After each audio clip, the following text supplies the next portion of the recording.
Assalamu alaikum viewers, I am Fahadrin, lecturer in chemistry. Like and share my videos and subscribe to my channel College Chemistry with Fahad. Today we discuss the most important topic of coordination complexes, जिसमें nomenclature of coordination compounds है। nomenclature का मकसद है नाम देना। नाम देने के हवाले से IUPAC सिस्टम है जो फुल फॉर्म है, शॉर्ट फॉर्म है इसका international union of pure and applied chemistry IUPAC। उसके कुछ रूल्स हैं, 6 रूल्स मैंने यहाँ पे मेंशन किए हैं और कुछ एग्जांपल्स यहाँ पे मैंने लिखे हैं। अब रूल्स के हवाले से ये है कि अब कॉम्प्लेक्स को मैं एक्सप्लेन करता जा रहा हूँ, उसके साथ साथ रूल्स को। तो जो कॉम्प्लेक्स बना होता है उसके अंदर आप देखेंगे कोऑर्डिनेशन कॉम्प्लेक्स में इस तरह के जो है ब्रैकेट्स दिए जाते हैं, जिसको कोऑर्डिनेशन रिंग कहा जाता है। जो एक्चुअली जो मेटल होता है, सेंट्रल मेटल एटम होता है डी ब्लॉक एलिमेंट का, वो हमेशा इस रिंग के अंदर ही लिखा जाता है। अब जहाँ पे रिंग ख़त्म हो रही है वो एक पार्ट है, इसके अलावा जो हम एटम लिखते हैं वो उसका दूसरा पार्ट है कॉम्प्लेक्स का। तो जो पहला पार्ट है आप देखेंगे, पहला पार्ट रिंग के अंदर है, कोऑर्डिनेशन रिंग के अंदर। तो पहला पार्ट हमेशा पॉजिटिव होता है और दूसरा पार्ट हमेशा नेगेटिव होता है इन कॉम्प्लेक्सेस के अंदर। तो पॉजिटिव पार्ट को केटायन या पॉजिटिव आयन कहा जाता है। तो ये पूरे का पूरा जो है as a positive ion behave करेगा और ये नेगेटिव आयन बिहेव करेगा। तो इस तरह से इसमें आप देखेंगे कि ये पॉजिटिव पार्ट हो गया और ये नेगेटिव पार्ट हो गया। अगर इस तरह से कोई कंपाउंड है जिसका पहला पार्ट ब्रैकेट के बगैर है तो वो पॉजिटिव हो जाएगा, बाद वाला नेगेटिव। तो इसका भी एग्जांपल मैं डिस्कस करता हूँ। तो यहाँ पे आपने ये देखा कि पॉजिटिव पार्ट और नेगेटिव पार्ट और 2 पार्ट्स किस तरह से हैं। तो केटायन जो होगा, जो भी पहला पार्ट होगा पहले उसका नाम दिया जाएगा, चाहे रिंग वाला हो या बगैर रिंग के हो। तो पहले केटायन का नाम, उसके बाद एनायन का नाम। तो ये रूल नंबर 1 है। तो name cation, positive ion first, then anion. अब बात करते हैं लिगेंड्स की। लिगेंड जो इन कोऑर्डिनेशन रिंग के अंदर इस सेंट्रल मेटल एटम के साथ जुड़े हुए एटम या ग्रुप ऑफ एटम्स है, उसे हम लिगेंड कहते हैं। लिगेंड जो हैं लेविस बेसिस भी कहे जाते हैं। लिगेंड ऐसी स्पेशीज़ हैं या एटम और ग्रुप ऑफ एटम्स हैं जो कि लोन पेयर ऑफ इलेक्ट्रॉन का एक जोड़ा डोनेट करते हैं, जो कि मैंने characteristic of D block elements में कॉम्प्लेक्स फॉर्मेशन और कोऑर्डिनेशन कॉम्प्लेक्सेस के वीडियोस में एक्सप्लेन कर दिए हैं। तो लिगेंड्स यहाँ पे NH3 एज अ लिगेंड है, Cl एज अ लिगेंड है। ये lone pair of electron central metal atom को दे रहे हैं और सेंट्रल मेटल एटम जो है Cr है, क्रोमियम। तो ये भी आप देख लें कि जब हम रिंग बनाते हैं कोऑर्डिनेशन रिंग, तो पहले सेंट्रल मेटल एटम लिखते हैं, उसके बाद उसके साथ लिगेंड्स लिखे जाते हैं। जैसे यहाँ पे CO सेंट्रल मेटल एटम हो गया, कोबाल्ट, और उसके साथ ये लिगेंड हो गए। तो अब हम डिस्कस करते हैं कि जो लिगेंड्स हैं, NH3 है, Cl है, तो इनमें से जब हम नाम देंगे तो ABC वाइज देंगे। अमाइन जो है NH3 A से आता है, क्लोरीन C से आता है। तो पहले अमाइन का नाम लिखेंगे, उसके बाद क्लोरीन का नाम लिखेंगे। तो ये हो गया रूल नंबर 2। रूल नंबर 3 में कि अगर एक से ज़्यादा लिगेंड्स उस कोऑर्डिनेशन कॉम्प्लेक्स के अंदर मौजूद हैं और एक जैसे लिगेंड्स हैं, जैसे कि देखें आप यहाँ पे Cl2 है, 2 क्लोरीन है, तो इसके लिए हम वर्ड डाई यूज़ करेंगे। अगर 3 होंगे तो ट्राई, 4 होंगे तो ट्रेट्रा। इस तरह से di, tri, tetra, penta, hexa and so on हम वर्ड यूज़ करेंगे उन लिगेंड्स के लिए। और अगर ऑर्गेनिक लिगेंड्स हैं, जैसे कि यहाँ पे EN लिखा है, इथाइलिन डायअमाइन इसे पढ़ते हैं, शॉर्ट फॉर्म में से EN लिखते हैं। तो जब ऑर्गेनिक लिगेंड हों, 3 ऑर्गेनिक लिगेंड हैं, तो इसको ट्राई इथाइलिन डायअमाइन नहीं पढ़ेंगे, इनके लिए अलग प्रीफिक्सेस आते हैं, क्योंकि इनके नाम के अंदर ऑलरेडी इथाइलिन डायअमाइन आ चुका है। तो ऑर्गेनिक लिगेंड जिनके अंदर ऑलरेडी जो है इस तरह से लिगेंड में डाई या ट्राई मौजूद है, तो उसके लिए हम अलग वर्ड यूज़ करते हैं। तो use prefix di, tri, tetra for 2, 3 and 4, while bis, tris, tetrakis, पेंटा किस फॉर ऑर्गेनिक लिगेंड्स। अब इसके लिए हम ट्राई यूज़ नहीं करेंगे, ट्रिस यूज़ करेंगे। और अगर 4 होते तो ट्रेट्रा किस, 2 होते तो बिस। इस तरह से हम प्रीफिक्स यूज़ करते हैं। इनके कैसे नाम दिए जाएंगे वो भी मैं एक्सप्लेन करता हूँ। तो ये रूल नंबर 3 हो गया। रूल नंबर 4, जो लिगेंड्स हैं नेगेटिव लिगेंड्स भी हैं, न्यूट्रल लिगेंड्स भी हैं। तो जो भी नेगेटिव लिगेंड्स होंगे उनके नाम के आखिर में हम ओ लिखेंगे। फॉर एग्ज़ाम्पल ये क्लोरीन है तो इसे क्लोरो पढ़ा जाएगा, ब्रोमीन होगा तो ब्रोमो। तो जो भी नेगेटिव लिगेंड्स हैं उनके साथ हम ओ लिखते हैं। कौन कौन से नेगेटिव लिगेंड्स हैं, चंद मैंने यहाँ पे लिखे हैं कि add O to negative ligands. Chlorine है तो क्लोरो, CN माइनस होगा तो उसे साइनाइड को साइनो पढ़ेंगे, NO2 को नाइट्रो पढ़ेंगे, NO3 माइनस आयन को नाइट्रेटो पढ़ेंगे, OH माइनस को हाइड्रोक्सो पढ़ेंगे, NH2 माइनस को अमाइडो पढ़ेंगे, C2O4 माइनस 2 को ऑक्सलेटो पढ़ेंगे, CO3 माइनस 2 को कार्बोनेटो पढ़ेंगे, और HCN ये भी जो है नेगेटिव लिगेंड है, थायोसाइनो पढ़ेंगे। तो आपने देखा कि जो भी नेगेटिव लिगेंड्स हैं उनके नाम के आखिर में हम ओ लगाते हैं। उनकी क्वांटिटी के लिए डाई ट्राई हम वर्ड यूज़ करते हैं।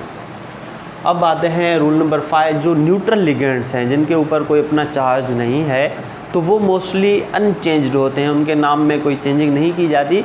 मगर कुछ ऐसे न्यूट्रल लिगेंड्स हैं जिनके वर्ड में जो है अल्फाज में चेंजिंग की जाती है नाम में। Neutral ligands usually unchanged except H2O, इसको एक्वा पढ़ा जाएगा, एक्वा नहीं पढ़ा जाएगा।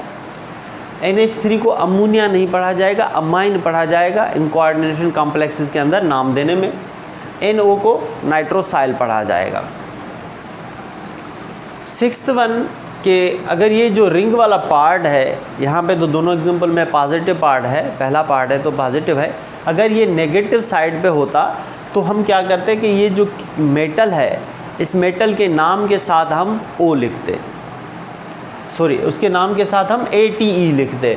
फॉर एग्जांपल कोबाल्ट है तो कोबाल्टेट, आयरन है तो फेरेट और क्रोमेट, इस तरह से हम उनके नाम के अंदर जो है चेंजिंग करते।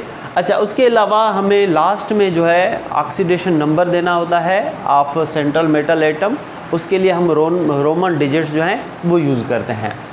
Oxidation number metal in Roman digits, anionic part होगा तो उसके आखिर में ATE आएगा और लिगेंड्स के आखिर में O आएगा। अब स्टार्ट करते हैं इनके नाम। तो ये पहला पार्ट पॉजिटिव, दूसरा नेगेटिव, तो हम इसका नाम पहले इसका कंप्लीट करेंगे, उसके बाद इसका नाम।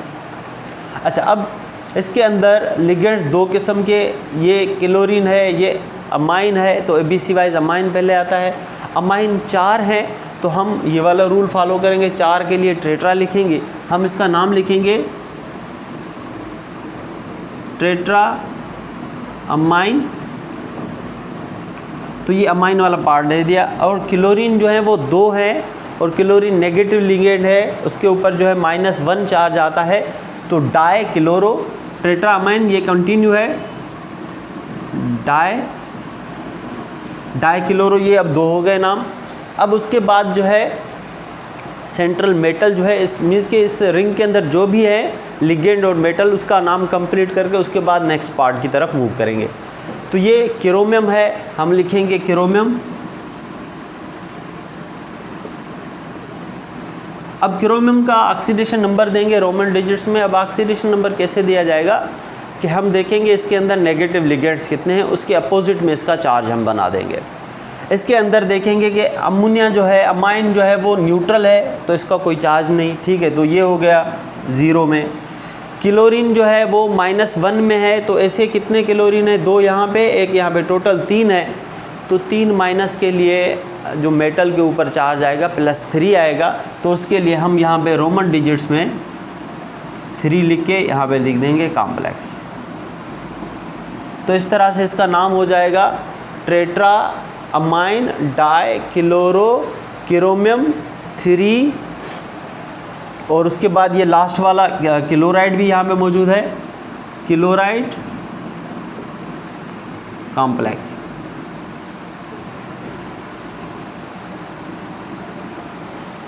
अच्छा, अब एक बात और भी आप नोट करेंगे, जो रिंग के बाहर जो भी एटम्स हैं या ग्रुप ऑफ एटम्स हैं उसके लिए हम क्लोरो नहीं लिख रहे, उसको सिर्फ क्लोराइड लिख रहे हैं। और ये भी बात याद रखिएगा कि इसकी तादाद हम मेंशन नहीं करेंगे। जैसे यहाँ पे 3 नाइट्रेट हैं तो ट्राई नाइट्रेटो नहीं लिखेंगे, क्योंकि वो रिंग के बाहर है। जो भी रिंग के बाहर होंगे जस्ट उनके एक का ही नाम लिखना होगा, क्योंकि हम खुद ब खुद उनको एडजस्ट कर लेंगे उसके चार्ज के मुताबिक। तो इसका नाम होगा टेट्रा अमाइन डाई क्लोरोक्रोमियम 3, क्योंकि 3 नेगेटिव है, 3 क्लोराइड कॉम्प्लेक्स। अब बात करते हैं इस पे। इसके अंदर आप देखें कि first one is a positive part, another one is a negative part. तो हम इसका नाम लिखेंगे। इसके अंदर 3 इथिलीन डायमाइन है, तो ट्राई नहीं लिखेंगे, इसके अंदर लिखेंगे ट्रिस। तो हम इसका नाम लिखेंगे ट्रिस इथाइलिन डायमाइन। तो ये EN का नाम है, इथाइलिन डायमाइन, और 3 है। और उसके बाद ये cobalt, central metal atom. Cobalt का ऑक्सीडेशन नंबर लिखेंगे। EN जो है वो भी न्यूट्रल लिगेंड है। अब नाइट्रेट जो है, एक नाइट्रेट के ऊपर जो चार्ज है आप देखेंगे कि एक के ऊपर -1 चार्ज है, ऐसे 3 है, तो 3 माइनस है। 3 माइनस के लिए कोबाल्ट के ऊपर 3 चार्ज आएगा, +3, तो हम 3 लिखेंगे। और अब ये जो NO3 3 है, तो इसके लिए हम ट्राई नाइट्रेटो नहीं लिखेंगे, क्योंकि ये रिंग के बाहर है। अगर रिंग के अंदर होता यहाँ पे तो ट्राई नाइट्रेटो लिखते, अदरवाइज़ हम इसको नाइट्रेट लिख देंगे। लिखेंगे नाइट्रेट कॉम्प्लेक्स,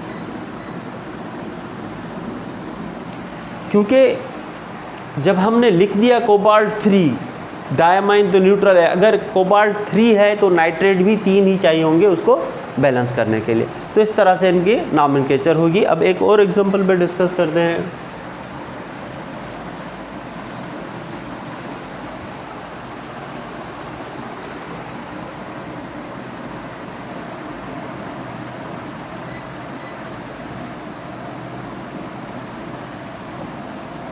इस तरह का कॉम्प्लेक्स है K4FeCN6 और ये ब्रैकेट ख़त्म। यहाँ पे अब आप नोट करें कि फर्स्ट पार्ट जो है रिंग वाला नहीं है, तो ये वाला पूरा पार्ट है जो पॉजिटिव है, और ये वाला पूरा पार्ट जो है वो नेगेटिव है। तो जो भी रिंग के बाहर एटम्स होते हैं उनके हम तादाद शो नहीं करते, तो हम लिखेंगे पोटाशियम। तादाद नहीं लिखना क्योंकि रिंग के बाहर है। अब इसके अंदर लिगेंड्स जो हैं साइनाइड हैं, 6 साइनाइड है, 6 के लिए हम लिखेंगे हेक्सा। साइनाइड है तो साइनाइड के आखिर में हम O लगाएंगे, इसको लिखेंगे साइनो, हेक्सा साइनो। ये हो गए लिगेंड्स। अब ये जो आयरन है वो नेगेटिव पार्ट में है, तो पॉइंट नंबर 6 में आप देखें कि अगर एनायनिक पार्ट होगा इस कॉम्प्लेक्स का, तो उसके अंदर सेंट्रल मेटल एटम के साथ हम ATE लिखेंगे। तो इसको फेरम पढ़ा जाता है, तो फेरम के अंदर हम लिखेंगे फेरेट। फेरेट। अब इसका ऑक्सीडेशन नंबर लगाएंगे। ऑक्सीडेशन नंबर के लिए आप नोट करेंगे कि साइनाइड 6 हैं, तो एक के ऊपर -1 है, तो ये हो जाएंगे -6। पोटेशियम ग्रुप 1 का एलिमेंट है, +1 आएगा, तो -6 में से प्लस के 4 गए तो बाकी माइनस के 2 बचेंगे। तो इन -2 को बैलेंस करने के लिए +2 चाहिए, जो कि हम इस आयरन के ऊपर ऑक्सीडेशन नंबर लगाएंगे। तो हम लिखेंगे फेरेट 2। तो इसका मकसद ये हुआ कि 6 साइनाइड और 4 पोटेशियम आपस में बैलेंस हो गए, बाकी जो 2 साइनाइड बचेंगे उनको बैलेंस करने के लिए आयरन जो है वो +2 स्टेट में जाएगा, और ये कॉम्प्लेक्स। इस तरह से जो है इनके नाम दिए जाते हैं। बाकी जो भी कोऑर्डिनेशन कॉम्प्लेक्सेस आ रहे हैं सब में यही रूल्स फॉलो हो रहे हैं। सिर्फ डिफरेंसेस क्या आएंगे, कहीं पे आप देखेंगे कि नाइट्रो आ रहा है, कहीं पे नाइट्रेटो। इनमें भी आपने ध्यान देना है कि NO3 होगा तो नाइट्रेटो लिखना है, NO2 होगा तो नाइट्रो लिखना है, और NO होगा तो नाइट्रोसाल, ये न्यूट्रल में आ जाएगा। तो इन पॉइंट्स पे जस्ट आपने फोकस करना है। ऑक्जेलेटो -2 वाला है, कार्बोनेटो है, थायोसाइनो है, और जो है क्लोरो साइनो, इस तरह से ये जो है हाइड्रोक्सो है OH। तो ये नेगेटिव लिगेंड्स चेंज होते रहेंगे, पॉजिटिव लिगेंड्स चेंज होंगे, इथिलीन डायमीन की तादाद चेंज होगी। कभी ये पार्ट जो है पॉजिटिव पार्ट है वो नेगेटिव में करके देंगे। इस तरह से इनके कोऑर्डिनेशन कंपाउंड्स के नेम्स होंगे। तो इनसे रिलेटेड और भी बहुत सारे एग्जांपल्स हैं जो बेसिक्स कॉन्सेप्ट्स इन 3 एग्जांपल्स में आ रहे हैं, वही रूल्स सब में फॉलो हो रहे हैं, इसलिए मैं ज़्यादा एग्जांपल्स यहाँ पे मेंशन नहीं कर रहा।